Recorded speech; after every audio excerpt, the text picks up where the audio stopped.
কেউ দেখার আগে খেজুরগুলো নিয়ে বাগান থেকে বের হয়ে যেতে হবে। আরে ফেন আলা ইমাম সাহেব, উনি যদি জানতে পারি আমি খেজুরগুলো চুরি করছি তাহলে তো উনি আমাকে ফেন দিয়ে বেঁধে মারবে। হে আল্লাহ, তুমি আমাকে এবারের মতো বাঁচিয়ে দাও, আমি আর কখনো চুরি করব না।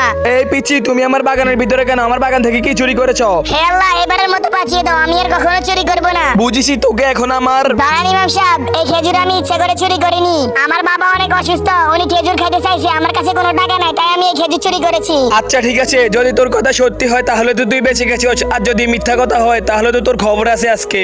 আমাকে তোর অসুস্থ বাবার কাছে নিয়ে যা। হায় আল্লাহ, আমার বাবা তো এই দুনিয়াতে বেঁচে নাই, আমি ইমাম সাহেবের সাথে মিথ্যা কথা বলেছি। জানি না এখন আমার কি হবে। তার আগে বলো, তুমি টাকাকে ভালোবাসো নাকি মা বাবাকে ভালোবাসো? যদি মা বাবাকে ভালোবাসো তাহলে আমার ভিডিওতে একটা লাইক দিয়ে চ্যানেলটি সাবস্ক্রাইব করে দাও, আর ভিডিওতে সুন্দর একটা কমেন্ট করে যাও। এই শুন, শুধুমাত্র তোর অসুস্থ বাবার জন্য তোকে এবারের মতো ছেড়ে দিলাম। আরে ইমাম সাহেব এসব কি বলতেছে? আমার বাবা তো এই দুনিয়াতে বেঁচেই নেই। আল্লাহর উপর বিশ্বাস রাখুন, আল্লাহ চাইলে সবকিছু করতে পারেন।